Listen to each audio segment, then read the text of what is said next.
மற்றும் அமெரிக்காவுக்கு இடையிலான அந்த யுத்தம் நடைபெற்று கொண்டிருக்கிறது. ஈரான் மீது அமெரிக்கா தாக்குதலை நடத்தியதை எந்த வகையிலும் நியாயப்படுத்த முடியாது. ஒரு கட்டத்தில் பேச்சுவார்த்தைகள் நடந்து கொண்டு இருக்கக்கூடிய தருணத்தில் இந்த தாக்குதல் நடைபெற்று இருக்கிறது. இன்றைக்கு அமெரிக்காவுக்கு சிம்ம சொப்பனமாக இருக்கக்கூடிய ஒரு நாடாக ஈரான் விளங்குகிறது. இது போன்ற பயங்கரவாத தாக்குதல் மூலமாக ஈரானை பணிய வைக்கலாம் என்று ட்ரம்ப் உடைய திட்டம் வெனிசுலாவில் ஜெயித்தது போல வெனிசுலாவினுடைய எண்ணெய் வளங்களை கொள்ளையடிப்பதற்காக அந்த நாட்டினுடைய அதிபரை ட்ரம்ப் கடத்தி வந்தார். அதுபோன்று உலகின் மிக அதிகமான எண்ணெய் வளம் மிகுந்த நாடுகளில் ஒன்றான ஈரானுடைய எண்ணெய் வளத்தை கொள்ளையடிக்க வேண்டும் என்பதற்காக வேண்டியதான் இந்த தாக்குதல்கள் நடைபெற்றிருக்கிறது. இதில் அருகில் இருக்கக்கூடிய பல அரபு நாடுகள் ஈரான் மீதான தாக்குதலுக்கு தளங்களை அளித்ததன் காரணமாகத்தான் அவர்கள் மீது நாங்கள் தாக்குதல் நடத்துவதற்கு நேர்ந்தது என்று ஈரான் தரப்பில் அதனுடைய வெளிவிவகாரத்துறை அமைச்சர் மிக தெளிவான ஒரு விளக்கத்தையும் அளித்திருக்கிறார். அதே நேரத்தில் எவ்வளவுதான் தாக்குதல் நடந்தாலும் அமெரிக்க ஏகாதிபத்தியத்தினுடைய ஏவலாட்கள் எங்கு இருந்தாலும் அவர்களை நாங்கள் தொடர்ந்து தாக்குதல் நடத்துவோம் என்று மிக வீரமாக ஒரு பேட்டியை அளித்திருக்கிறார். இந்த யுத்தம் உடனடியாக முடிவுக்கு வர வேண்டும். யுத்தத்தினால் பாதிக்கப்பட போவது அப்பாவி மக்கள்தான். குறிப்பாக மேற்காசிய நாடுகளிலே பணிகளுக்கு சென்றிருக்கின்ற, தொழிலுக்கு சென்றிருக்கின்ற நம்முடைய இந்தியர்கள் பத்திரமாக தாய்நாட்டிற்கு அழைத்து வரப்பட வேண்டும். அதே போல தமிழ்நாட்டிலிருந்தும் இந்தியாவினுடைய இதர பகுதிகளிலிருந்தும் புனித மக்காவுக்கு உம்ரா என்ற பயணம், புனித பயணம் மேற்கொண்ட பயணிகள் அங்கே நிற்கின்றார்கள்.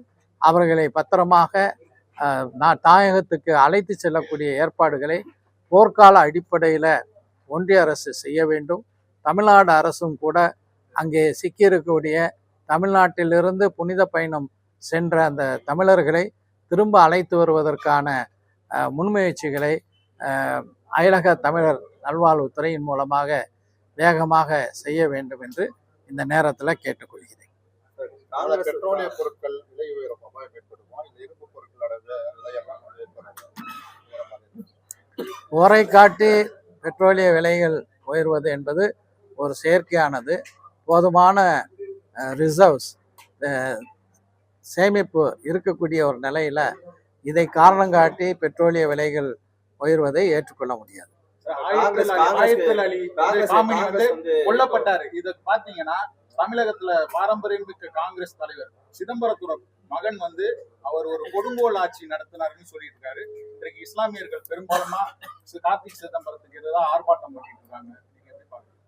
அதாவது அவர் நடத்திய ஆட்சி நல்ல ஆட்சியா கொடுங்கோல் ஆட்சியா என்று சான்றிதழ் கொடுக்கக்கூடிய நேரம் இது அல்ல.